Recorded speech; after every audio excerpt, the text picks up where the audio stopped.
The man's hand never made contact. Not because he chose to let go. Not because John Wayne called him off. But because in the fraction of a second it took for that hand to close around Bruce Lee's arm, something had already happened. Something quiet, invisible, and final. And when the bodyguard stepped back, rubbing his wrist with an expression no one in that room had ever seen on his face, John Wayne himself went still. The Duke, a man famous for fearing nothing, blinked. Twice. Nobody moved for 3 full seconds. The afternoon sun sat low over the Paramount lot, casting long orange shadows across the back lots and the winding service roads between sound stages. The air smelled of sawdust and cigarette smoke, and the particular kind of synthetic sweat that clung to studio dressing rooms. A production wrap party had spilled from stage 12 into the outdoor patio. Folding tables, studio executives in loosened ties, a few stuntmen still in partial costume, and at the center of it all, John Wayne. 6'4", 230 pounds, the most recognized face in Hollywood, surrounded by 4 men who were paid specifically to make sure nobody got close enough to remind him he was mortal. Bruce Lee was 23 years old. He had arrived on the lot to meet a studio contact, carrying nothing but a notebook and wearing a plain white shirt. He was 5'7", 138 pounds. He had no agent present, no entourage, and no idea that within the next 6 minutes, he would become the only story anyone from that party would tell for the next 40 years. His name was Roy Calhoun, though most people on the lot just called him Big Roy, which was both accurate and, in the way of Hollywood nicknames, deeply insufficient. 6'2", 225 pounds of former U.S. Army Ranger muscle that had never fully softened into civilian life. Roy had served 2 tours in Korea, had done private security work in 3 countries, and had been on John Wayne's personal detail for going on 3 years. He was not a show muscle. He was functional, mean in the way that only men who have had to be mean for professional reasons ever get. He had broken up bar fights involving professional wrestlers. He had once restrained a 260-pound stuntman who had thrown a punch at a director.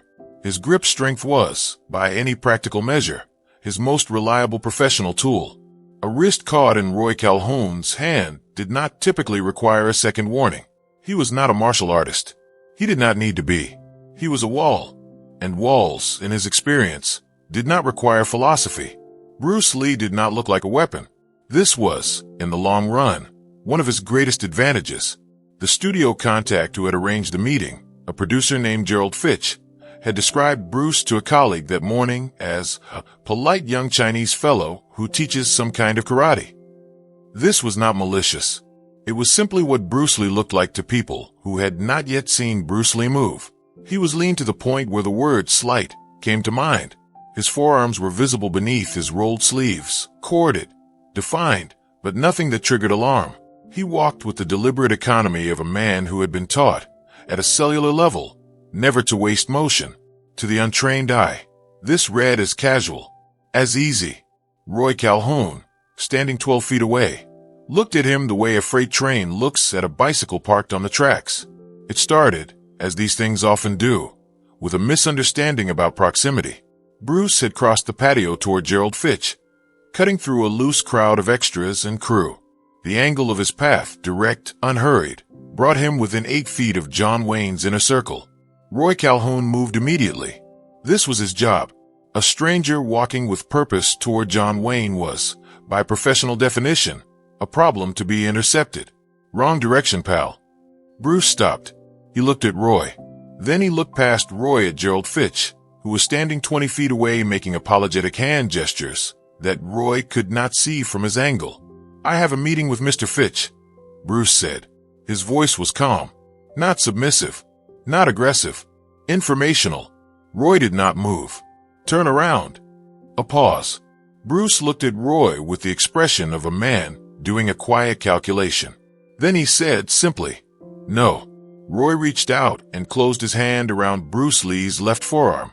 There were 22 people in a direct line of sight when Roy Calhoun's hand made contact with Bruce Lee's arm.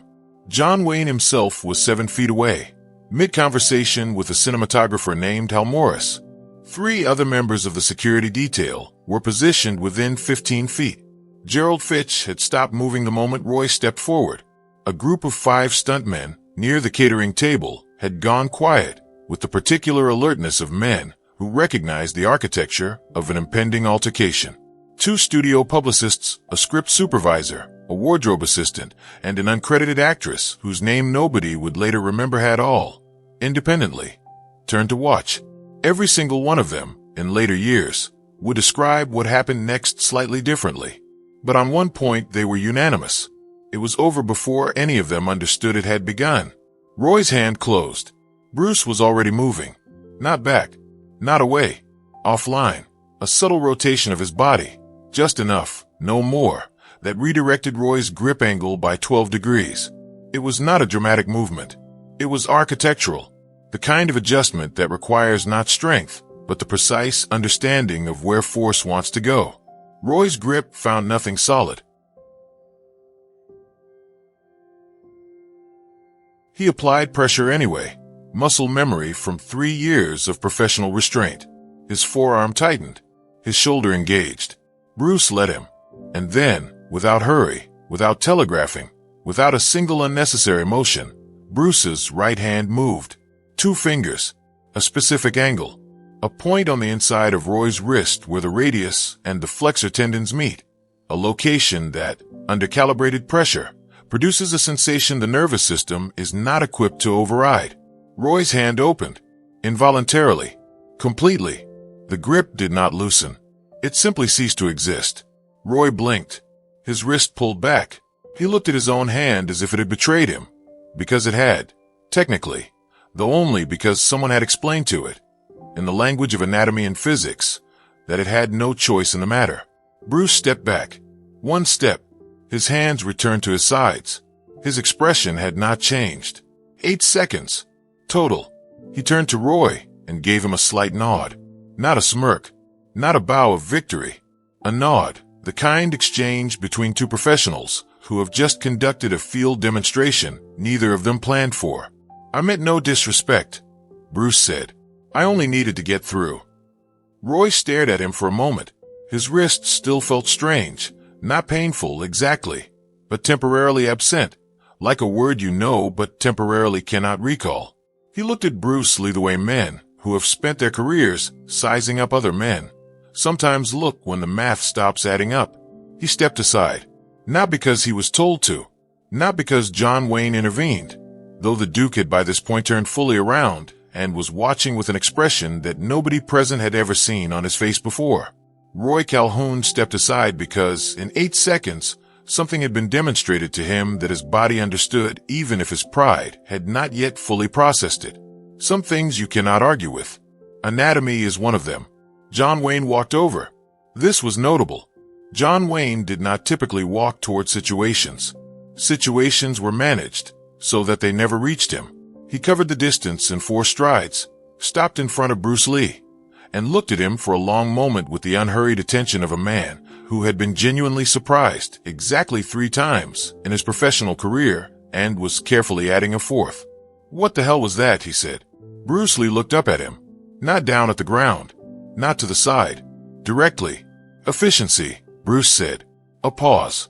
His strength was real. Bruce continued. I did not try to match it.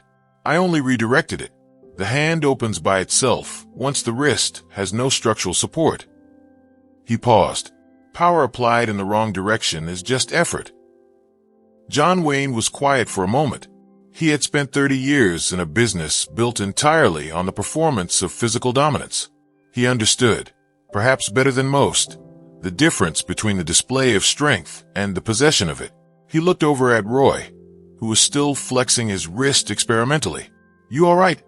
The Duke asked.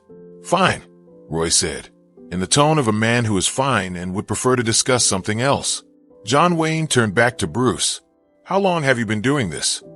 Since I was 13, Bruce said, but I am still learning. The Duke extended his hand. Bruce shook it. Gerald's over there, John Wayne said, tilting his head toward Fitch. And then, after a beat, good meeting you, kid. He meant it. Roy Calhoun did not tell the story for almost a decade. This was not unusual. Men in his profession do not often volunteer accounts of incidents that ended with their hand inexplicably releasing. But in 1973, 9 years after the Paramount lot, Roy was sitting in a bar in Burbank when a television on the wall was showing Enter the Dragon. A man next to him, watching Bruce Lee move across the screen, said, "Guy's unbelievable. Never seen anything like it." Roy was quiet for a moment. He looked at his right wrist. He still remembered the sensation, not pain, just the sudden structural absence, the way his fingers had simply opened against his will. "I have," he said. John Wayne, in the years that followed, would mention Bruce Lee's name in at least 3 documented conversations with colleagues. He never described the incident in precise detail. That was not his style. But those who knew him noted that whenever Bruce Lee's name came up, something changed in the Duke's expression. Not deference, exactly. Not reverence. Something more specific than either. Recognition.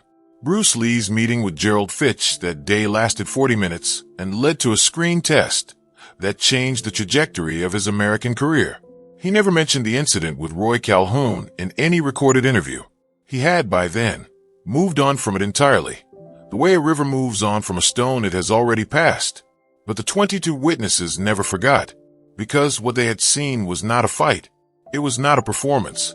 It was a single, clear, irrefutable demonstration of the principle Bruce Lee had been teaching since he was a teenager in Hong Kong, that the greatest force is not the one that overpowers. It is the one that makes overpowering unnecessary.